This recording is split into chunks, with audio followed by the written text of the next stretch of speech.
নমস্কার বন্ধুরা, প্রথমেই সকলকে জানাই হ্যাপি নিউ ইয়ার। তো বাড়িতে একটা অনুষ্ঠানের জন্য শ্রী বানানোর দায়িত্ব আমার ওপর এসে পড়ে। তো আমি সেটাই চেষ্টা করছিলাম, দেখি যদি বানাতে পারি। তো শ্রী বানানোর জন্য প্রথমে আমি দুটো কাঁঠালি কলা নিয়ে নিয়েছিলাম। দেন কলা দুটোকে খুব ভালোভাবে পেস্ট করে নেবে, যাতে কলাতে কোনো প্রকার খিঁচ না থাকে। দেন তোমরা একটা থিম ভেবে নেবে যে কী মানে থিমের ওপর তোমরা শ্রীটা বানাতে চাইছো। তো আমার যেহেতু থিম পদ্মফুল ছিল, তো সেই পদ্ম ফুলটা বানানোর জন্য সেই পরিমাণে আমি এখানে চালের গুঁড়ো ইউজ করি। আমি বেসটা তৈরি করছি।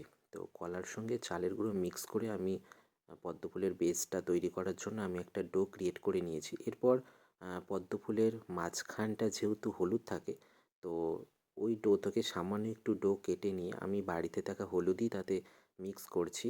এই হলুদটাকে হোয়াইট কালারের সঙ্গে খুব ভালোভাবে মিক্স করতে হবে, যাতে হোয়াইট কালারটা একটু বোঝা না যায়, যাতে পুরোপুরি ইয়েলো হয়ে যায়। এই যে আমি খুব ভালোভাবে মিক্সিং করছি, যাতে খুব ভালোভাবে আমি ইয়েলোটাকে হোয়াইটের সঙ্গে মেশাতে পারি। এই যে আমার ইয়েলো কালারের বেস তৈরি, মাঝখানটার বেসটা।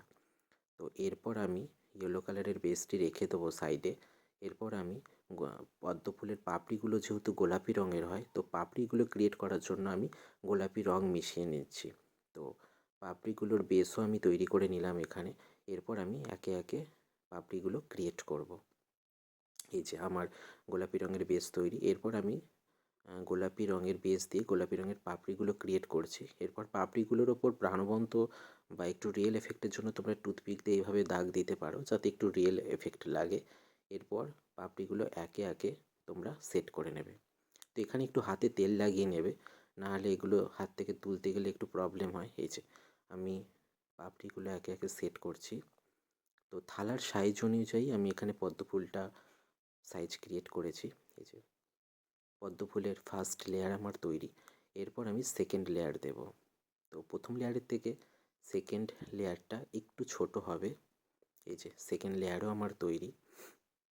এই যে সেকেন্ড লেয়ারও আমি তৈরি করে নিয়েছি। তো এরপর আমি থার্ড লেয়ার দেব পাপড়ির। তো ফার্স্ট লেয়ার আর সেকেন্ড লেয়ারের থেকে থার্ড লেয়ারের পাপড়িগুলো আরেকটু ছোট হবে, তোমরা দেখতে পাবে এখানে। এই যে থার্ড লেয়ারও আমি এখানে ইউজ করে ফেলেছি। পাপড়িগুলো একটু সোজা রাখার জন্য তোমরা এখানে টুথপিক ইউজ করতে পারো, যাতে পাপড়িগুলো একটু সোজা থাকে। এরপর পদ্ম ফুলের পাতার জন্য আমি এখানে একটু গ্রিন কালার ইউজ করছি। তো এই যে গ্রিন কালার আমি তৈরি করে নিয়েছি, গ্রিন কালারের বেস। এরপর মাঝখানে একটু এফেক্টের জন্য আমি এখানে লবঙ্গ ইউজ করেছি পদ্ম ফুলের মাঝখানে। এই যে লবঙ্গ আমি ইউজ করলাম।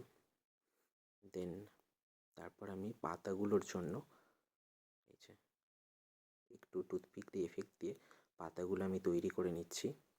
দেন আমি চারটে পাতা চারদিকে সেট করে নিয়েছি। এরপর আরেকটু ডেকোরেশনের জন্য আমি এখানে চারটে কড়িও ইউজ করেছি। এই যে চারটে কড়ি ইউজ করলাম, মোটামুটি আমার শ্রী রেডি। তো এরপর খুব গুরুত্বপূর্ণ কাজ যেটা, ভালো করে তেল ইউজ করতে হবে। ফ্যান ব্রাশ বা ফয়েল ব্রাশের সাহায্যে খুব ভালো করে প্রতিটা জায়গায় সর্ষের তেল ইউজ করবে। কারণ সর্ষের তেল যতটা ভালোভাবে তোমরা এখানে প্রত্যেকটা জায়গায় ইউজ করবে, তাতে শ্রীটা লং লাস্টিং হবে এবং তাতে সবথেকে বড় কথা ফাটবে না শ্রী একটিও। মানে যত ভালোভাবে এখানে সর্ষের তেলটা তোমরা ইউজ করবে, শ্রী আরও বেশি লং লাস্টিং হবে এবং তাতে ফাটবে না। এই যে মোটামুটি শ্রী আমার রেডি। এরপর আমি আরেকটু ডেকোরেশনের জন্য এখানে গোল্ডেন কালারের অভ্র ইউজ করেছি। তো এখানে লাইটের প্রবলেমের জন্য খুব একটা বোঝা যাচ্ছে না। তো সামনে থেকে মোটামুটি ভালোই লাগছিল। তো তোমরা জানিও বন্ধুরা কেমন হয়েছে। ধন্যবাদ এতক্ষণ দেখার জন্য। তো প্লিজ তোমরা কমেন্ট করে জানিও যে কেমন হয়েছে শ্রীটা। আর এতক্ষণ ধরে দেখার জন্য আপনাদের ধন্যবাদ।